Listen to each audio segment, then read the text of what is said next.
Before 1989, baseball cards were simple: brown cardboard, off-center printing, and that stiff, dusty bubblegum. But then came something that didn't just look different, it felt like the future. This is the story of 1989 Upper Deck, the glossy, hologram-toting upstart that disrupted the hobby and changed collecting forever. Upper Deck was founded in June of 1988 in California by Bill Hemrick, a card shop owner, Paul Sumner, a printing salesman who had experimented with holograms in college, and Richard McWilliam, a CPA with business experience. They saw the decline in card quality and increasing counterfeits and wanted to fix the hobby from the ground up. Tom Guideman, a collector, was hired as product manager for Upper Deck at the age of 18. He pitched the idea of putting Ken Griffey Jr. as card number 1 among their star rookies subset, even though Upper Deck had initially planned on Greg Jeffries or Wally Joyner for that spot. Guideman knew Griffey had buzz among the scouts, but more importantly, he had emotional pull, and Upper Deck needed that at this time. So the call was made. Ken Griffey Jr. would be the face of baseball's bold new card company. In February of 1989, Upper Deck's first case hit the shelves, and it looked nothing like what collectors were used to. White cardstock, full-color photos on the front and back, and a tamper-proof hologram on every single card. But the price? $1 a pack, more than double the going rate of 45 cents. At first, collectors weren't sure what to make of it. $1 for a pack of baseball cards? That was unheard of. But once people opened them, it clicked. The Griffey rookie, the crisp photography, the clean white cardstock. It just felt premium.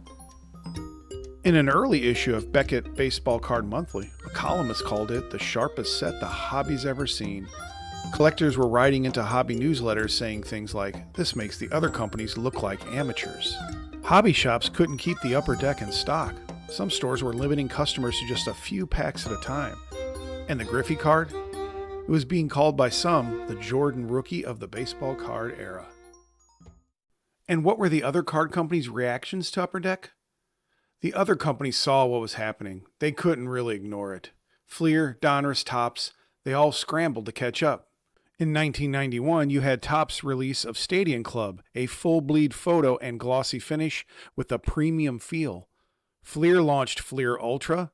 Donruss followed with Leaf, their high-end brand aimed squarely at Upper Deck. Suddenly, everyone was playing the premium game. Glossy cards, foil, better photography. It was a race to look sharper, feel fancier, and justify those higher pack prices. Even Topps had tried something in the past, the Tiffany sets, but those were limited and never aimed at the everyday collector. Upper Deck, they made premium the new normal. Upper Deck had changed the game, and everyone else was racing to catch up. But behind the sleek design and sky-high hype, cracks were starting to show. The company did hit some turbulence in year one.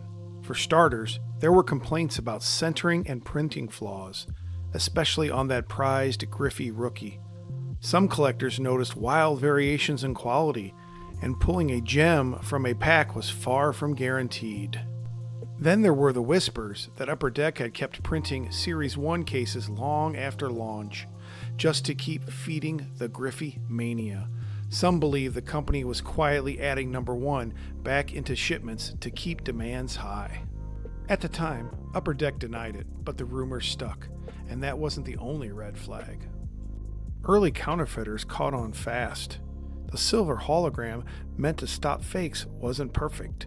The hologram could be duplicated with foil or reflective stickers. There were fakes circulating at card shows within a year of the release. Collectors had to begin to learn for subtle tells like font differences, placement of the hologram, and card thickness. And one last wrinkle from that first year, Upper Deck actually released a Series 2 consisting of 100 cards. The problem? This high number series saw limited distribution, especially in your retail stores. Some collectors never even knew it existed, or already assumed they had the full set. And for those chasing a complete checklist, it was a frustrating discovery. Even decades later, that second series still feels like a hidden chapter in the Upper Deck story. In just 1 year, Upper Deck changed what a baseball card could be. It raised expectations with a clean design, high-quality printing, and a rookie card that became an icon. Sure, there were hiccups along the way, but 1989 wasn't just the start of a new card company. It was the beginning of a new era for the entire hobby. And decades later, that first glossy set still reminds us of the moment collecting took a giant leap forward. Got any memories of chasing 89 Upper Deck? Drop your stories in the comments below. And if you like this dive into cardboard history, consider subscribing for more stories just like this as we go beyond the cardboard.